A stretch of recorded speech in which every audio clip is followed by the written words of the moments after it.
여러분의 기분 좋은 정오를 책임집니다. 안녕하세요. 새빨간 스캔들 김나연입니다. 저희 점심시간 1시간 동안 오전장 흐름 체크해보고요. 오후장 흐름까지 예측해보도록 하겠습니다. 지금 시장에서 가장 새빨간 이슈와 종목 분석을 통해서 우리 시청자분들의 계좌도 새빨갛게 물들여드리도록 하겠습니다. 자, 오늘 새빨간 스캔들을 루크투자연구소 임순재 대표와 함께하도록 하겠습니다. 전문가님 안녕하세요. 네, 안녕하십니까. 네, 오늘도 양시장 흐름이 좋습니다. 양시장 모두 1% 넘게 오름폭을 키우고 있습니다. 코스피 시장 상황부터 자세하게 들여다보도록 할게요. 현 시각 상황 어떻게 보시나요, 전문가님? 네, 코스닥 지금 1% 넘게 네. 지금 상승을 하고 있고요. 아침보다는 지금 상승폭이 좀 더 올라갔다라고 보시면 될 것 같습니다. 그래서 27포인트 정도 지금 올라서 2,370선에서 지금 계속 상승을 조금 하고 있다라고 보시면 될 것 같고요. 오늘 좀 장적으로 좀 특이한 거다라고 하게 되면 개인 외국인 좀 매도세를 하고 있고요. 기관이 지금 매수를 이제 보이고 있다라는 게 조금 특이한 거 아닌가라는 생각이 좀 듭니다. 최근 들어 요즘에 저번 주서부터죠. 지금 코로나 재확산에 따라서 이제 확진자 수가 이제 계속 발표가 되고 있는데요. 그런 확진자 수에 따라서 주가가 조금 움직이고 있는 그런 모습입니다. 특히 이제 10시 전후로 해서 지금 확진자 수가 이제 발표가 되다 보니까 만약 확진자 수가 늘었다 그러면 10시가 지나면 이제 조금 하락하는 그런 모습을 보이고요. 그다음에 오늘같이 확진자 수가 전일보다 조금 줄었다라고 하게 되면 이제 장이 좀 더 상승하는 그런 모습을 보이는 그런 하루 아닌가라고 생각이 됩니다. 일단 코로나 확진자 수에 따라서 좀 장이 좀 계속 좀 요동치지 않을까라는 생각이 좀 들고요. 일단 지금은 확진자 수 늘어나는 게 아마 다음 주까지는 조금 늘어날지 않을까라는 게 많은 의견들이다 보니까 그거에 대해서 좀 대비를 해 주시는 게 좀 필요하지 않을까. 따라서 시장은 조금 보수적으로 보시는 게 아직 지금 현재 상황은 좀 좋지 않을까 싶습니다. 확진자가 만약 주말을 지나서 다음 달 초에 1,000명 가까이 늘어난다라는 그런 이제 예측 수치도 나오긴 있는데 만약 그런 식으로 만약 늘어난다라고 하게 되면 지수는 조금 추가적인 조정이 불가피해 보일 것 같고요. 만약 확진자 수가 현재 수준에서 계속 유지가 된다라고 하게 되면 장은 일단은 지금 수준에서 등락만 있는 박스권으로 매매가 되지 않을까라는 생각이 좀 듭니다. 지금 현재 시중의 유동성은 상당히 풍부합니다. 고객 예탁금이 52조 3천억 정도 되니까요. 지금 고객 예탁금도 상당히 많은 그런 상황이고 하기 때문에 일단 지금 상황에서는 조금 보수적으로 보시면서 기존에 이제 좀 관심 있게 보셨었던 업종 대표주나 아니면 대형 성장주들 아니면 대형주들 중심으로 해서는 저가 좀 낙폭이 커진다라고 생각하면 저가 매수세 관점에서도 한번 시장을 지켜보실 필요가 있지 않을까 싶습니다. 네, 코로나19 진행 상황에 따라서 유연한 투자 전략이 필요하다라고 하셨습니다. 일단 어제는 신규 확진자 수가 400명을 넘어서면서 좀 우려감을 키웠는데 오늘은 그래도 400명 밑에서 신규 확진자 수 300명대로 집계가 됐습니다. 일단 우리 시장 대형주를 중심으로 투자 전략을 세워보는 게 좋겠다라고 전략을 제시해드렸고요. 자, 이어서 코스닥 시장 상황도 살펴보도록 하겠습니다. 코스닥 시장은 어떻게 보고 있으신가요? 네, 코스닥 시장도 오늘 비교 좋습니다. 예. 지금 한 1.6% 정도 올라 있고요. 지금 지수로 보면 이제 850선을 이제 거의 근접하는 그런 849.95. 그러니까 850이라고 보셔야겠죠. 현재 상황에서는 코스닥도 비슷합니다. 일단 코로나 확산세가 조금 진정이 되면서 투자 심리가 조금 회복되는 거 아닌가라는 생각이 들고요. 그렇지만 이거 코스닥도 일단 코로나 확산 여부에 따라 이제 지수는 출렁거릴 수 있기 때문에 그 점은 감안해서 투자를 임하시는 게 좋을 것 같습니다. 일단 코스닥 같은 경우도 지금 현재는 풍부한 시중 유동성을 바탕으로 해서 일단 되는 종목 위주로 아마 성장 계속 주가는 가지 않을까라는 생각이 좀 들고요. 일단 하반기에 실적이 호전되거나 아니면 지금 현재 테마 때문에 아니면 좀 테마는 있지만 하락폭이 컸었던 그런 종목 중심으로 아마 길게보다는 단기적인 관점에서 매매를 하시는 게 좋지 않을까 싶습니다. 네, 코스닥 시장에서도 전략을 세워봤습니다. 양시장 흐름 오늘 좋습니다. 확인을 하셨고요. 자, 계속해서 투자자라면 놓쳐선 안 될 다양한 이슈들도 점검하고 가셔야 할 텐데요. 장유리나 아나운서가 전해드립니다.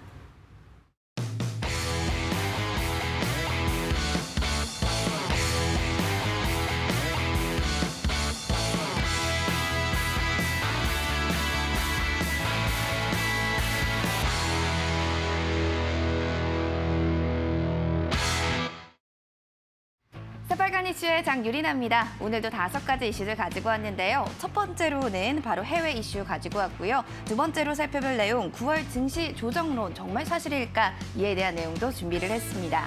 다음 이슈로는 첨생법에 대한 내용이 될 텐데요. 오늘 시행되는 첨생법 몰골 변화에 이 바이오 업계가 기대와 또 우려가 공존하고 있다라고 합니다. 기대 측면으로 본다면 첨생법의 시행으로 첨단 재생 의료와 첨단 바이오 의약품 분야의 산업 생태계가 구축이 된다라는 점에서 긍정적으로 바라봤고요. 이 법이 만약에 시행이 된다면 개발 기간이 3년에서 5년가량 단축이 될 수 있을 것으로 보고 있습니다. 반면에 우려의 측면도 물론 존재를 하는데요.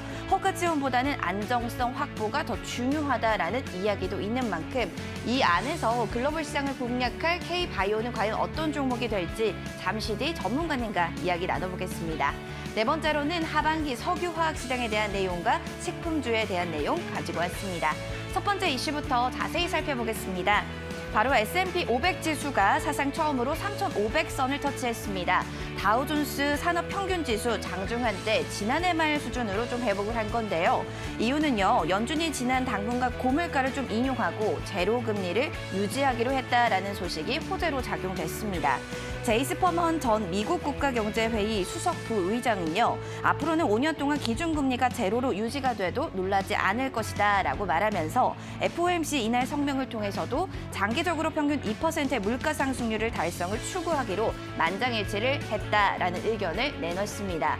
여기에 더불어서 지난주에 미국 청구수당, 실업수당의 청구권을 보면 9만 8천 명이 줄어든 100만 6천 명으로 집계된 점도 지수의 호재로 작용됐습니다. 자, 그럼 두 번째 이슈도 점검해 보겠습니다. 8월 들어서 코스피가요 5% 넘게 오르면서 이달 들어 코스피 장중한 때에는 2,400선을 넘어서는 모습도 나타났습니다. 하지만 외국인과 기관 투자가 거세게 순매도를 하면서 이 확대 영향이 지수를 좀 축소시키고 있는데요. 코로나19 감염 확산으로 수도권도 집중이 되는 상황 속에 투심도 부담이 되는 상황이 요즘 나오고 있습니다.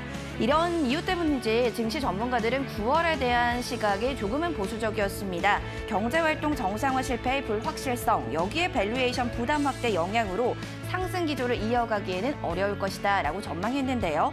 코로나19 공포감이 다시 커지면서 주식시장의 관망세가 짙어질 것으로 풀이가 되고 있습니다. 세 번째 이슈도 점검해 보겠습니다. 바로 하반기에 장밋빛 랠리를 펼칠 바로 석유화학에 대한 이야기가 될 텐데요. 화학주가 좀 상승세를 보이고 있습니다. 코로나19의 개인 위생용품, 여기에 음식 포장지 등 패키징 수요가 좀 이어지면서 화학 부분이 호황을 앞으로 보일 것이다라는 이용이 나오고 있는데요. 금호석유 그리고 LG화학, 장갑 원료 수요도 좀 늘고 있고요. LG화학 같은 경우에는 2차 전지에 이어 화학 부분까지 개선이 될 것이다라는 레포트로 인해서 목표 주가 100만 원까지도 설정한 보고서들이 나왔습니다. 하반기 긍정적인 석유화학 관련주들 오늘 정말 추이가 그렇게 될 수 있을지도 지켜보시기 바라면서 새빨간 이슈들 지금까지 점검을 도와드렸습니다. 전문가님 좀 더 자세한 분석들 도와주시기 바라겠습니다. 네, 오늘의 새빨간 이슈들 확인하셨습니다. 지금부터는 자세한 분석 들어가 보도록 하겠습니다. 첫 번째 이슈로는 9월 증시에 대해서 전망을 해보도록 하겠습니다. 9월에는 우리 시장이 좀 조정을 받을 수도 있다라는 전망들이 나오고 있습니다. 아무래도 코로나19 확산세가 잡힐 기미가 보이지 않으면서 부담감이 작용한다라는 분석인 것 같은데 워낙에 지금 시장이 잘 가고 있어서 9월도 잘 가지 않을까라는 생각을 저는 사실 좀 해봤거든요. 전문가님은 어떻게 생각하세요? 일단 지금 이렇게 이제 얘기 나오는 것 중에 하나가 이제 많이 올랐다라는 겁니다. 주식이 많이 오르면 일단 조금 조정을 보여야 이제 오래 간다라는 그런 생각들이 있기 때문에 그래서 이제 지금 조정을 보이고 있다. 그러니까 조정을 계속 이제 매달 지금 시작을 할 때마다 그런 얘기가 나왔습니다. 맞아요. 이번에 조정을 한다, 조정을 한다. 근데 이제 일단 지금 상황에서 코스피 같은 경우에는 오늘 저점 기준으로 한다라고 하면 67% 정도 올랐고요. 코스닥도 100% 정도 올랐으면, 그러니까 지수를 본다라고 하게 되면 6개월 동안 상당히 많이 올랐다라는 거죠. 그러니까 그렇기 때문에 이제 좀 조정이 있지 않을까. 게다가 또 지금 현재 나오는 것 중에서 하나가 이제 코로나가 이제 재확산된다라는 게 이제 좀 심리적으로 좀 나쁘게 이제 미친다라고 보시면 될 것 같습니다. 그렇기 때문에 이렇게 이제 조정을 과연 보일 거냐라고 하는데 개인적으로 생각한다라고 하게 되면 9월 같은 경우는 전약 후강이 되지 않을까라는 생각이 좀 강합니다. 그러니까 전약이다라고 하게 되면 월초 같은 경우는 코로나 확산세가 진정 여부가 조금 이제 시장에 미칠 것 같고요. 만약 진정이 뭐 된다라고 하게 되면 최소한 뭐 2주 정도는 아마 지켜봐야 되지 않을까라는 생각이 좀 들고요. 그러다 보면 그 지켜보는 와중에는 일단 좀 주식 시장에서 보면 좀 부정적인 뭐 그런 영향이 좀 많이 미치지 않을까라는 생각이 듭니다. 대신 이제 그 하반기에, 그러니까 후반기에 들면서는 일단 코로나가 진정이 된다라는 이제 전제 하에서 그동안 이제 일단 쉬어가면서 일단 상승에 대한 어떻게 보면 에너지를 축적하는 거죠. 그리고 나서 추가적으로 상승할 수 있다라는 그런 생각이 듭니다. 따라서 전강 후약 전약 후강 이렇게 생각하시면 될 것 같고요. 그럼 과연 이렇게 이제 전약 후강이 되면 어떤 종목을 선택을 하는 게 좋을까라는 게 이제 관심 사항이 되는데요. 최근 들어 이제 미국 같은 경우도 일단 되는 종목 위주로 된다라고 보시면 될 것 같습니다. 일단 뭐 미국의 마가라는 그런 이제 4개 종목이 지금 미국 뭐 나스닥이나 아니면 다우의 이제 상승을 이끌고 있는데요. 뭐 국내 시장 같은 경우도 비슷하게 지금 올라간다라고 보시면 될 것 같습니다. 시가총액 상위 10개 회사하고 그다음에 이제 플랫폼을 갖고 있는 회사들 뭐 기타 뭐 게임, 인터넷 이런 식으로 이제 언택 관련주들이 이제 시장을 흐름을 이제 주도할 것 같은데요. 만약 이렇게 이제 외국인들이 뭐 현재 조금씩 들어오고 있는데 외국인들이 이제 본격적으로 들어온다라고 하게 되면 외국인 입장에서 보면 이제 기존의 굴뚝주보다는 아마 성장 관련주 쪽으로 아마 베팅을 하지 않을까라는 생각이 좀 더 많습니다. 그러니까 따라서 지금 시장에서는 시장 전체적으로 본다라고 하게 되면 일단은 뭐 지금 뭐 기존에 이제 조금 쉬었던 그런 뭐 일단 언택 관련돼서 많이 조금 쉬었는데요. 그런 종목들이 다시 재차 상승할 가능성이 좀 많고요. 그 외로 이제 조금 이제 관심 있게 보셔야 될 건 이제 자동차 관련주는 조금 이제 완성차는 조금 그 외로 추가적으로 한번 관심 있게 보시면 좋지 않을까 싶습니다.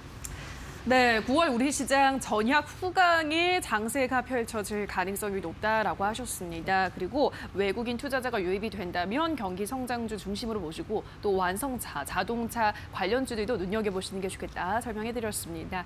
다음 이슈도 가보도록 하겠습니다. 오늘부터 첨생법이 시행됩니다. 첨단 재생바이오법은 살아있는 세포를 배양하거나 편집해서 만드는 바이오 의약품 체계적으로 관리하고 또 그동안 치료가 불가능했던 질병을 고치는 혁신적 의약품을 개발하기 위해서 지원하기 위해서 만들어진 법안입니다. 첨생법 관련주들이 오늘 시행 전까지 많이 움직여줬는데 오늘에도 좀 희비가 엇갈리는 모습입니다. 어떤 종목 주목해보면 좋을까요? 네, 일단 뭐 첨생법 관련돼서 뭐 그동안 얘기가 좀 많이 네. 나왔었습니다. 특히 이제 가장 그 시장에서 이제 각광받았었던 게 이제 줄기세포 관련 쪽, 세포 치료제 관련 주들이 이제 네. 조금 관심 있게 보여졌고요.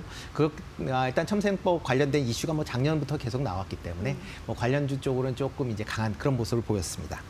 대신 이제 조금 최근 들어 그 시장 내적으로 본다라고 하게 되면 바이오주 중에서 가장 그 시장에서 이슈가 되는 게 이제 코로나 백신이나 이제 치료제 관련 쪽이 이제 이슈가 되다 보니까 상대적으로 조금 이제 소외됐다라고 보시면 될 것 같고요.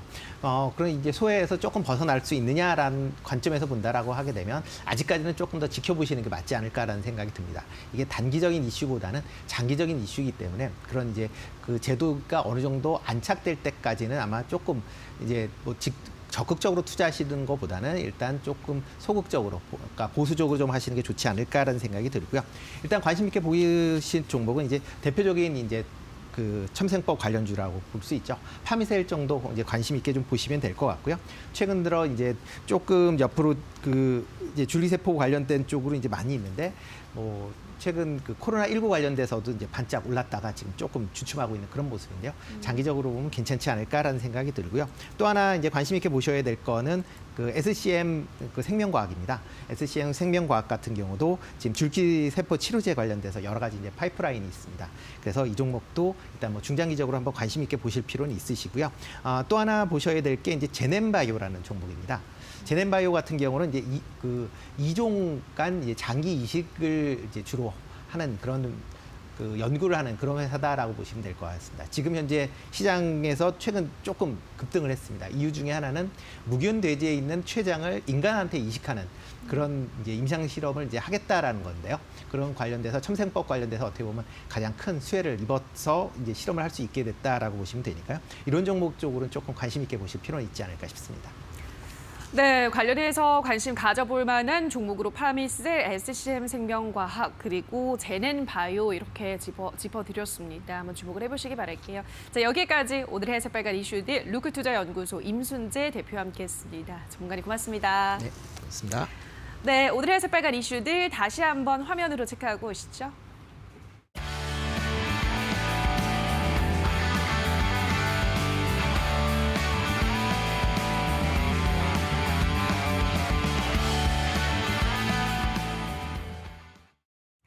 네, 계속해서 주식시장의 맥을 짚고 이슈가 우리 시장에 주는 영향까지 한 번에 빨간 펜으로 체크해보는 시간입니다. 최근 이상기후 현상이 심각해지고 있는 만큼 우리 시장에서 농업 관련주를 점검해보는 시간 가져보도록 하겠습니다. 김민수 대표의 빨간 펜 주목해보시죠.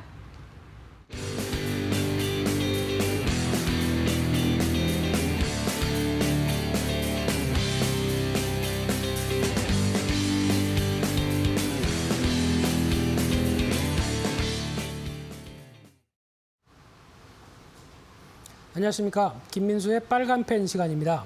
오늘은 시장이 또다시 빨간색으로 강세로 이어가면서 최근에 등락폭이 상당히 심해지는 모습들입니다. 그래서 미리 예고를 해드렸듯이 주중반 이에 나오는 변동성 올라갔다 내려갔다 하는 이런 파고에 잘 대처를 하셔야 될 걸로 보여지고 있는데요.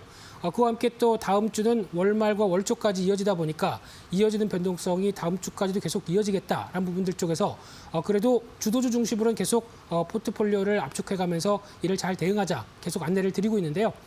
오늘 빨간펜 시간에는 요즘에 가뜩이나 코로나19 사태로도 힘든데 기후까지 사람을 스트레스 받게 하고 있습니다. 그런 관점 쪽에서 기후 변화가 심해졌을 때 그에 나올 수 있는 또 대표적인 농작물 관련된 쪽의 공급 부족, 이에 따라서 여파가 투자 아이디어로도 어떻게 연결될 수 있는지도 한번 체크를 해보면서 관련된 흐름들 점검을 해보도록 그렇게 하도록 하겠습니다. 일단 가장 먼저 눈여겨볼 수 있는 흐름들이 글로벌 이상기후가 이제 종종 발생하기 시작을 합니다. 최근에 미국에서는 허리케인이죠. 허리케인이 쌍둥이로 이어지기 시작하면서 멕시코만 쪽에 정유시설을 모두 다 닫았다라는 얘기가 나오고 있고요. 중국 같은 경우는 대규모 홍수가 발생하면서 이재민이 상당히 많이 발생하는 등 여러 가지 이상기후 때문에 몸살을 앓고 있습니다. 그럼 이런 변화가 물론 이제 인간들이 잘못했죠. 특히 화석연료 사용이라든가 환경오염 때문에 지구를 많이 힘들게 했다. 그렇게 하다 보니까 당연히 이런 이상기후 현상이 나오고 있다는 관점 쪽으로 바라보고 있는데 근데 지금 두 가지 축으로 보고 있는 게 한쪽에서는 지구 온난화다. 그러니까 즉 앞으로 지구는 계속 뜨거워질 것이다. 라는 쪽에서 연평균 1도 정도 상승하는 흐름들이 계속 이어진다라고 바라보고 있는데 이를 한번 데이터로 볼까요? 특히 1890년도부터 누가 온도를 쟀는지는 잘 모르겠지만 이때부터 이어졌던 기온의 추이를 보게 되면 이런 어떤 미세한 거 잘하는 데가 일본이죠. 일본의 기상관측소에서 나온 데이터를 보게 되면 이런 쪽에서 봤을 때 과거에 100년 전보다 쭉 흐름을 지켜보게 되면은 평균 온도가 꾸준히 상승을 하면서 지금 현재 연평균 한 1도씩은 계속 올라왔다라는 쪽으로 바라보면서 계속 그러다 보니까 앞으로 지구 온난화의 현상은 계속 가중될 것이다라는 쪽으로 바라보는 흐름들로 얘기를 하고 있는 상황들이고요. 또 하나의 흐름을 보게 되면은 나사에서는 이제 태양 사이클을 주기를 또 예측을 하면서 이런 지표를 또 보여줬는데 태양 어떤 사이클의 주기가 또 10년 동안은 위축될 것이다라는 관점 쪽에서 앞으로 기온은 급격하게 떨어질 것이다라는 얘기도 나오고 있습니다. 한쪽에서는 기온이 올라간다, 한쪽에서는 기온이 떨어진다, 난리입니다. 그런 상황이 나오다 보니까 어떻게 글로벌 이상기후 쪽에서 태양 활동 주기 위축으로 인해서 지금 소빙하기까지 예측이 나올 정도로 앞으로의 어떤 흐름들이 또 어떤 기후가 급변할 것이다라는 쪽에 예측이 나오고 있는데 그러다 보니까 급격한 기후 변화가 나오게 되면 당연히 먼저 눈길이 가는 게 농산물이 안정적으로 수확하기 어렵다라는 쪽이 가장 포인트가 될 수 있다고 봐야 될 것 같고요. 저희는 기온이 올라가든 내려가든 무엇보다는 먹을거리가 안정적으로 나와야 되는데 이쪽에 대한 부담감이 상당히 커지고 있다는 게 가장 중요한 변화라고 보시면 될 것 같고요. 그런 측면으로 봤었을 때 앞서 말씀드린 것처럼 또 하나 눈여겨볼 수 있는 게 미국의 농장도 파산이 증가가 되고 있습니다. 농장 자체가 파산이 증가가 된다는 얘기는 공급 측면으로 봤을 때 충분히 안정적인 공급이 나오지 않는다는 쪽의 농산물의 흐름을 보시면 될 것 같은데요. 그런 쪽으로 보게 되면 최근에 이어지고 있는 미국의 농장 파산 건수를 봤었을 때 최근에 2010년대 초반에는 약간 주춤하는 듯하다가 중반 이후에를 보게 되면 오히려 최근 들어서 코로나19 사태까지 가세되면서 거의 최대치를 기록하고 있다는 쪽으로 보게 되면 아무래도 부담감이 큰 또 하나의 지표라고 봐야 될 부분들이죠. 그런 쪽으로 보게 되면은 아무래도 이번에 이어졌던 중국의 남부의 또 중국 쪽의 홍수의 강타로 인해서 평균 경작지가 약 한 19%, 20% 정도가 감소가 돼서 침수가 됐다고 얘기를 합니다. 그렇게 되면은 중국은 식량 지금 자급률이 한 97%까지 나오는 나라인데 근데 이럴 수밖에 없는 게 중국은 공산당 체제다 보니까 인민의 배고픔은 당연히 어떤 정치적인 큰 변혁을 가져오게 되죠. 그러다 보니까 이 자급률에 대해서 상당히 많이 신경 쓰는 나라인데 어떤 3대 곡물 쪽으로만 그렇습니다. 하지만 식량 수입 비율도 만만치 않게 20% 이어가고 있는 상황 쪽에서 이런 어떤 홍수가 발생한다. 그러면은 시진핑 주석은 당연히 신경을 쓸 수밖에 없고요. 그러다 보니까 잠방과의 전쟁, 특히 중국에서 가보신 분들은 아시겠지만은 음식을 상당히 많이 시키죠. 둥그런 식탁에서 돌려가면서 상당히 많이, 그리고 또 음식을 남기는 게 오히려 예의로 알고 있는 나라인데, 그러다 보니까 이런 전쟁을 선포를 하고 또 먹방 금지까지 나오는 상황이다 보니까 중국도 좀 심각하구나라는 쪽으로 알고 있는 상황들인데, 그러다 보니까 이제 미국산 농산물을 지금 최근에 기사를 보게 되면 수입을 계속 늘린다고 얘기를 하죠. 물론 명분은 미중 간의 무역 갈등을 해소하기 위해서 미국산 농산물을 좀 늘린다라고 나와 있는데, 그보다 더 실질적인 얘기는 지금 상당히 급합니다. 잘못하게 되면은 인민들이 굶어 죽게 생겼다라는 관점이다 보니까 필요성이 증가하고 있다는 점도 눈여겨보셨으면 좋겠고요. 또 하나 확인할 수 있는 부분들이 최근에 달러화가 약세로 가고 있습니다. 달러화 약세가 충분히 나오고 있죠. 이런 쪽이 인플레이션 효과와 함께 달러 약세가 이어진다라고 하게 되면 가장 눈여겨볼 수 있는 게 원자재 가격의 상승세입니다. 그렇게 되면 원자재의 또 하나의 중요하게 차지하고 있는 곡물 가격 같은 경우도 강세로 가는 흐름이 나오죠. 그런 흐름을 볼까요? 이상기후 때문에도 힘든데 이런 어떤 달러화 약세 때문에 지금 가장 중요한 이제 미국의 대두 같은 경우 콩이죠. 콩 같은 경우도 꾸준하게 지금 강세 흐름들로 가고 있는 상황들이고요. 또 하나 곡물 중에 하나 옥수수 같은 경우도 어떤 정체를 보이다가 최근 들어서는 또 강세 흐름들로 가고 있다라는 쪽이 옥수수나 대두에서도 최근에 나오고 있는 동향이라고 보시면 될 것 같고요. 그러면 이런 부분들이 곡물 가격이 상승하다 보니까 아무래도 어떤 음식료 기업들도 비용을 전이를 하기 위해서 음식료 가격들을 올릴 가능성이 높겠죠. 그런 쪽과 함께 이런 어떤 그 음식이라든가 농산물이 급변하게 되면은 아무래도 지금 이어지고 있는 정치적인 변화 가능성이 상당히 높다라는 쪽에서 상당히 정부들도 관리를 하기 시작하고, 이에 따라서 수급을 타이트하게 갈 수밖에 없는 상황으로 되고 있는 상황들이고요. 그래서 앞서 말씀드린 것처럼 농산물 가격이 올라간다. 그러면은 양돈이나 육류 가격도 당연히 사료로 쓰다 보니까 어떤 돼지고기 가격이라든가 소고기 가격이 올라갈 수밖에 없겠죠. 이런 쪽에 대한 영향도 끼칠 수 있겠다는 부분들이 코로나19뿐만 아니라 이상기후 때문에도 같이 영향을 끼친다는 점에서 앞으로 계속 중기적으로 주목을 해야 될 것 같고요. 그러다 보니까 이 농산물을 좀 안정적으로, 특히 기후에도 변화가 그렇게 크게 영향을 받지 않은 채 관리를 해야 되겠다라고 하게 되면 최근에 뜰 수 있는 분야가 이 스마트팜이라는 쪽입니다. 그래서 효율적인 농산물을 관리할 수 있는 대표적인 IT 기술과 함께 발달로 인해서 이쪽에 대해서 계속 신경을 많이 쓰겠다는 입장 쪽으로 바뀔 수밖에 없다는 쪽으로 확인하고 있는 상황들인데요. 그렇게 보이게 되면은 앞서 말씀드린 것처럼 지금 빛이나 온도, 습도 쪽을 어느 정도 제어를 하기 시작하면서 지금 비가 많이 온다든가 아니면은 가뭄이라든가 이런 쪽을 충분히 제어할 수 있는 쪽에 어떤 농장 쪽이 스마트폼으로 바뀔 가능성이 높다는 쪽에 대해서 앞으로 이쪽에 대한 어떤 글로벌 정부들이나 국내 정부도 마찬가지로 신경을 쓸 가능성이 높다고 봐야 될 것 같고요. 이런 쪽의 대표적인 흐름들은 저희가 보통 온실처럼 꾸며놓고 거기서 어떤 물을 제대로 주기적으로 준다든가 거기다 온도도 적정하게 맞춘다든가 하는 어떤 제어할 수 있는 ICT 기술들이 상당히 많이 올라왔기 때문에 이쪽이 바로 드라이브를 계속 걸 수밖에 없는 흐름들이다라고 하게 되면 관련된 종목들도 계속 시장에서는 기회로 남겠죠. 그리고 막상 실적들도 좋아질 수밖에 없다라는 쪽으로 바라보시면서 그와 관련된 흐름들도 체크하는 게 중요하다라고 바라보고 있는데, 그렇게 되면 또 하나 관련돼서 종목들을 살펴봐야 되겠죠. 그러면 관련된 쪽에서 관심 종목으로 볼 수 있는 게 CJ제일제당 같은 경우는 꾸준히 나올 수밖에 없는 대표적인 주자입니다.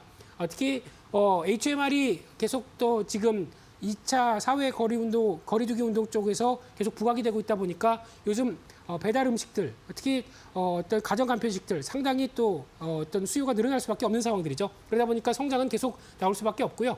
앞서 말씀드렸던 가격 상승 요인, 특히 곡물 가격이 올라가게 되면은 당연히 이를 반영하면서 제품 가격도 올릴 수밖에 없습니다. 그러면 그에 따른 수혜가 또 이어질 가능성이 높죠. 게다가 또 제일제당이 잘하는 게 사료첨가제입니다. 사료첨가제라고 하게 되면 앞서 말씀드렸듯이지만 어떤 곡물 가격이 올라가게 되면 사료 가격이 올라가는데, 그보다 좀 더 첨가제를 통해서 효율을 올려가게 하는 대표적인 부분들을 만들어내는 게 CJ제일제당이 하는 일인데, 이쪽에 대한 어떤 기대감도 상당히 높다라고 하게 되면 올해 실적이 의미 있게 변화가 됐죠. 올해 영업이익이 한 1조 3천억까지 올라오면서 작년에 부진했던 모습들을 한 47%까지 끌어올린다라고 하게 되면 이런 여러 가지 음식료 업종의 대표 주자 쪽으로서 실적에 대한 기대감이 상당히 높다라고 하게 되면 추세 나쁘지 않죠. 이런 쪽에서 계속 추가적인 고점 시도가 나올 것이다라는 관점 쪽에서 목표가 한 47만 원대, 손절가는 38만 원대로 대응을 하시면서 꾸준히 실적에 대한 변화를 체크해보자라고 말씀드리고 싶고요. 두 번째는 스마트팜 관련된 대표 주자 쪽에 그린 플러스라는 종목을 눈여겨보셔야 될 것 같습니다.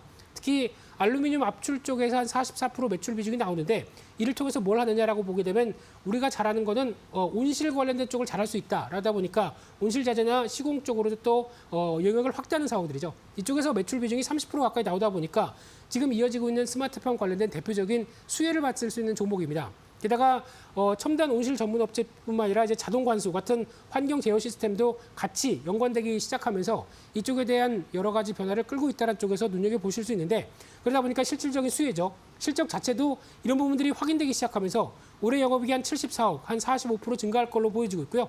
내년은 130억대. 오히려 지금 매년 지나가면서 실적 흐름은 계속 성장한다라고 하게 되면 당연히 시장에서 부각받을 수밖에 없는 스마트팜 관련된 또 실적이 성장하는 성장주다라는 쪽에서 주목을 하셔야 될 것 같고요. 그렇게 되면 최근 들어서 2만 원대 부근을 안착하면서 또 단기적인 주가에 대한 변동성은 큰데 여전히 실적에 대한 기대감이 높다라고 하게 되면 목표가 2만 6천 원대까지는 충분히 이어질 가능성이 높다고 봐야 될 것 같고요. 손절가는 18,000원대로 대응하시면서 스마트팜 관련된 대표 주자다라는 쪽에서 또 하나 주목을 하셔야 될 걸로 보여지고 있습니다. 그래서 오늘 여러 가지 기후 변화와 함께 이어질 수 있는 또 농산물의 여러 가지 변화들 그리고 그에 따른 스마트팜이 강조될 수밖에 없는 이유들에 대해서 관련주까지 또 꼼꼼하게 챙겨봤는데요. 오늘 준비한 내용들은 여기까지 해서 말씀드리고요. 또 다음 주 이 시간에 찾아뵙도록 하겠습니다. 감사합니다.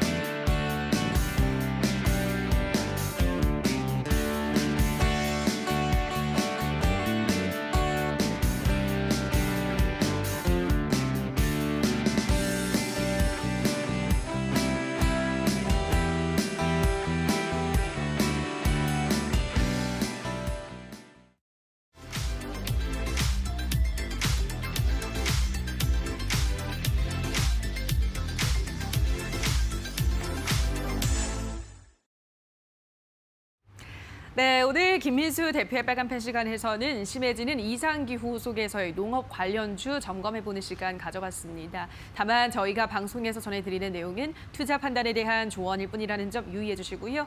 자, 그렇다면 오늘 오전장 우리 투자자분들은 어떤 종목에 주목하셨을까요? 인기 검색 상위에 랭크된 새빨간 종목들 지금 바로 만나보시죠. 먼저 10위에는 한익스프레스입니다. 오늘 일장에서 물류 제지주들 강세를 보이고 있는데요. 이 종목은 20% 넘는 급등세를 나타내고 있습니다. 9위에 엑세스 바이오는 소폭의 하락세를 나타내고 있고요. 8위에 제노포커스는 진단키트에 들어가는 필수 효소를 국산화했다는 소식에 상한가까지 치솟았습니다. 7위 SK텔레콤은 소폭의 내림세 이어가고 있고요. 6위의 솔리드는 20% 가까운 급등세 연출하고 있습니다. 5위는 YG플러스, 4위는 한화솔루션, 3위는 제넥신, 2위는 부강약품, 1위 두산중공업까지 지금 바로 분석합니다.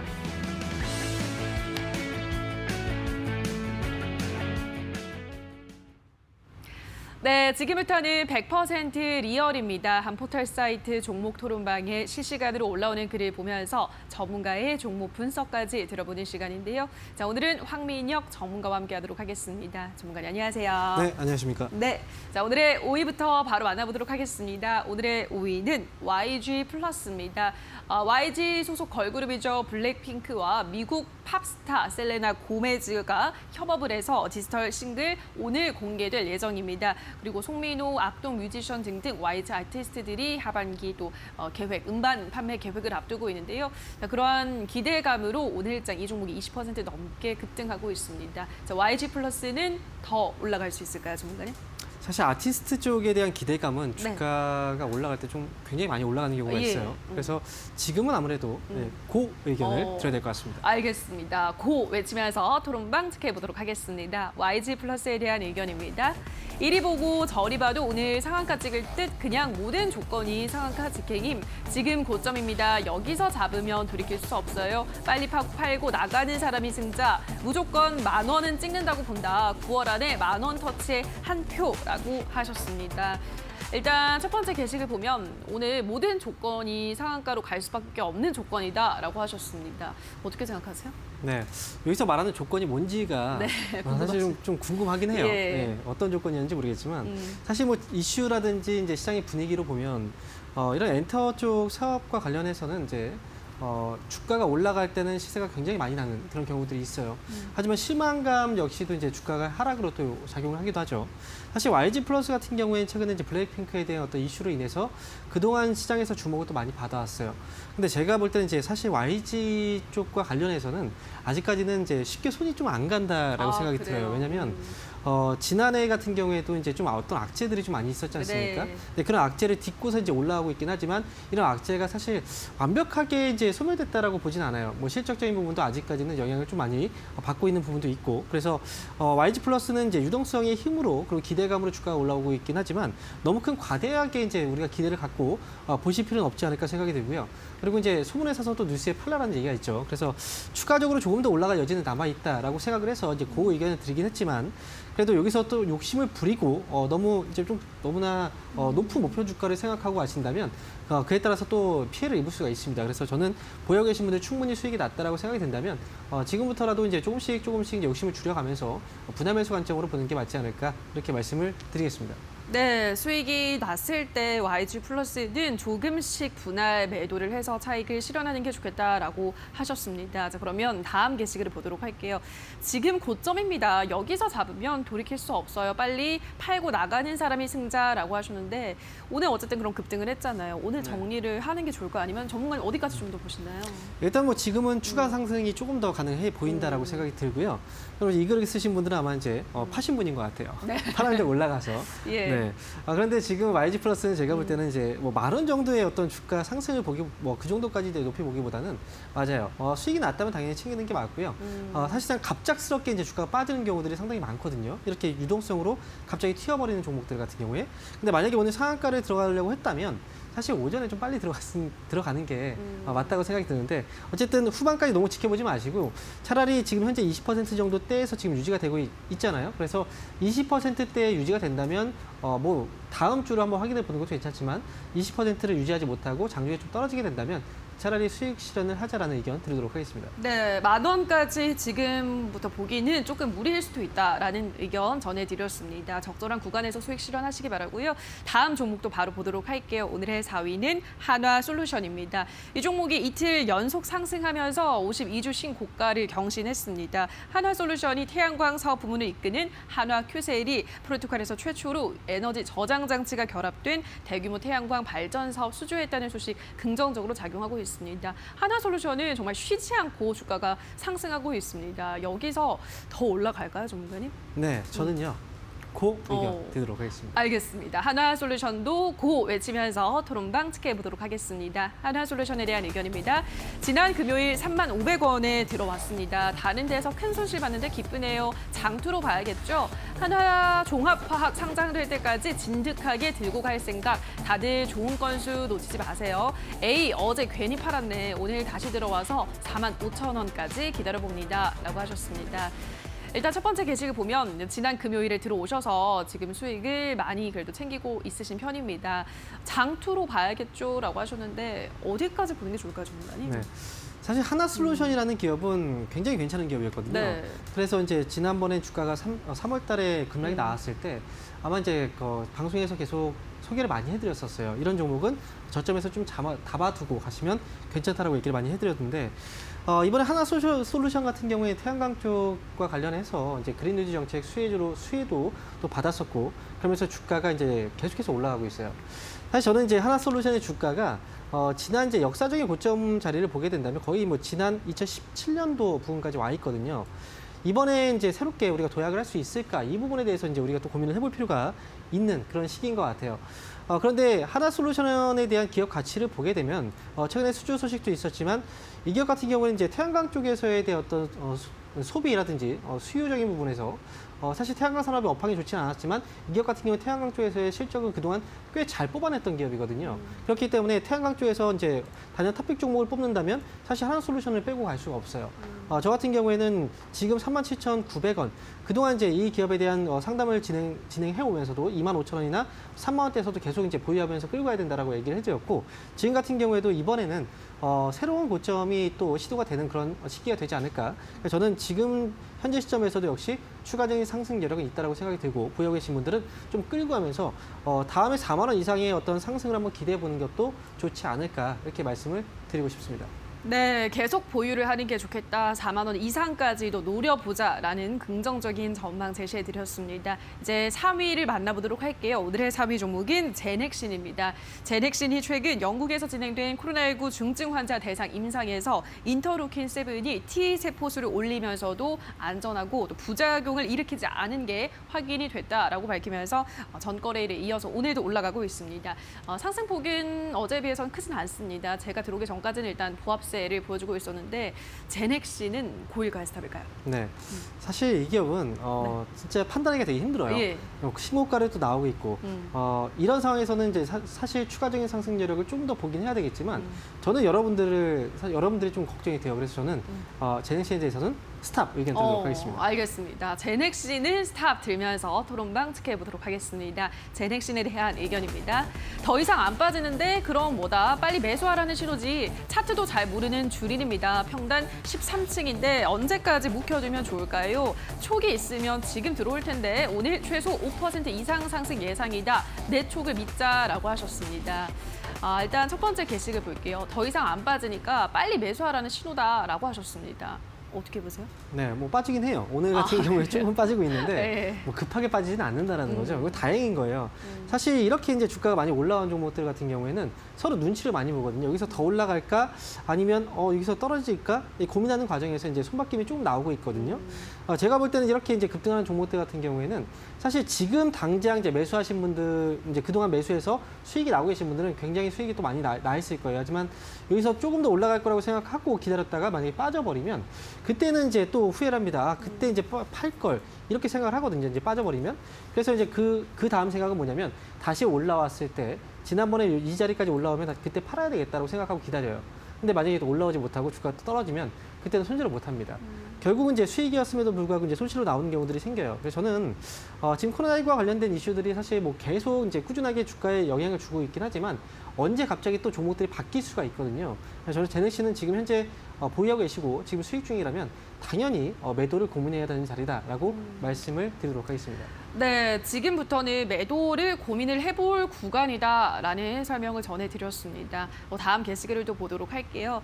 차트도 잘 모르는 주린입니다. 평단 13층인데 언제까지 묵혀두면 좋을까요? 라고 하셨습니다.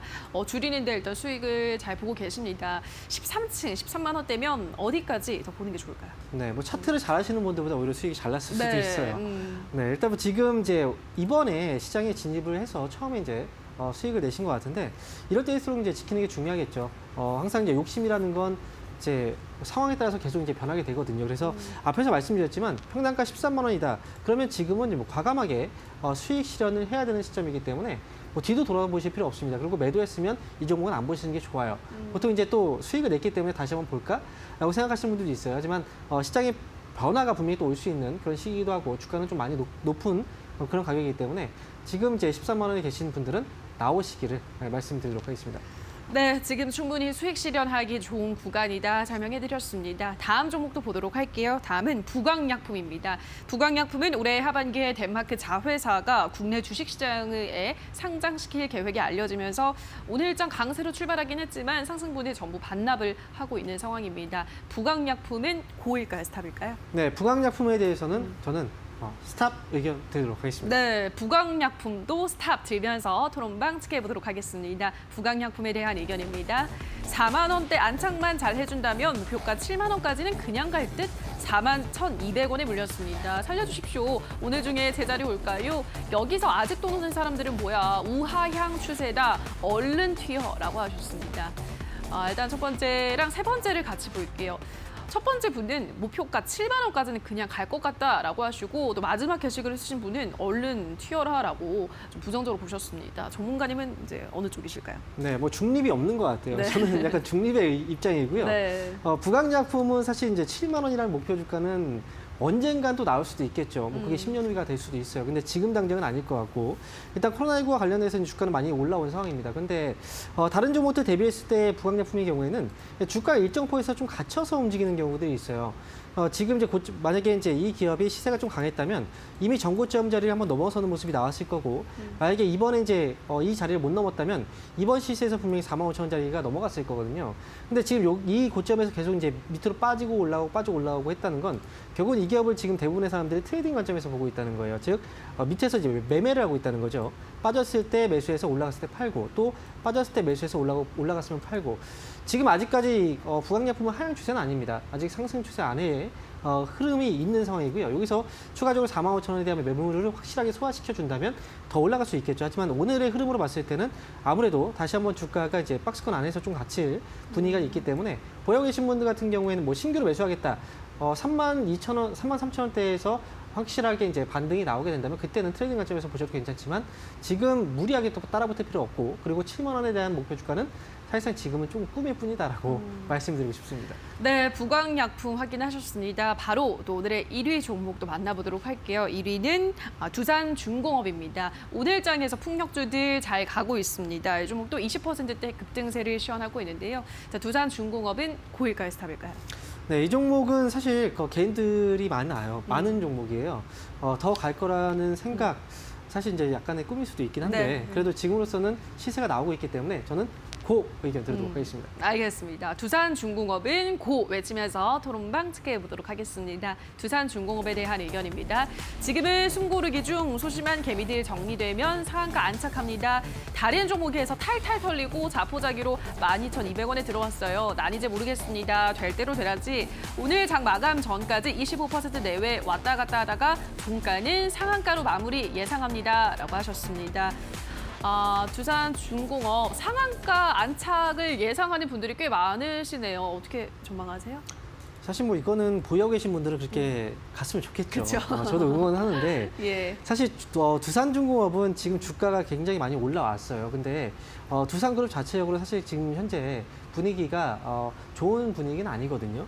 제가 볼 때는 두산중공업이 이제 그 중에서도 굉장히 시세가 또 많이 났고 그리고 또 친환경 이제 산업과 그린 뉴딜 정책과 맞물려서 또 이제 이슈를 탔기 때문에 두산중공업이 그동안 다른 종목 대비했을 때 시세가 나왔다고 생각이 들어요.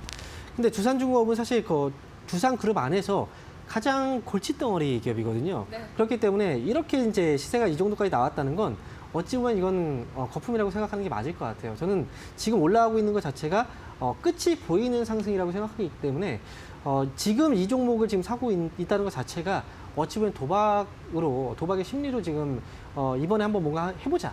뭐 아니면 도다라고 생각하는 투자자분들께서 이제 들어가시는 게 아닌가 생각이 들어요. 지금 만약에 수익 중이시라면 거의 대부분의 분들이 수익 중이실 것 같아요. 저는 빨리 나오자라는 의견 드리고 싶습니다.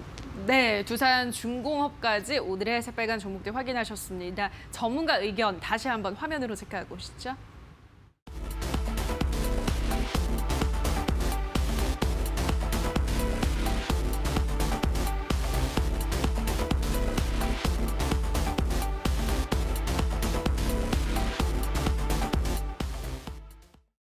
네, 계속해서 관심주 확인해 보도록 하겠습니다. 전문가님 어떤 종목 가지고 오셨을까요? 네, 많은 분들이 지금 코로나19 관련 종목이 네. 아니면 관심을 안 가져요. 맞아요. 그래서 그 외적인 부분에서 좀 이 종목 좀 관심을 가져라.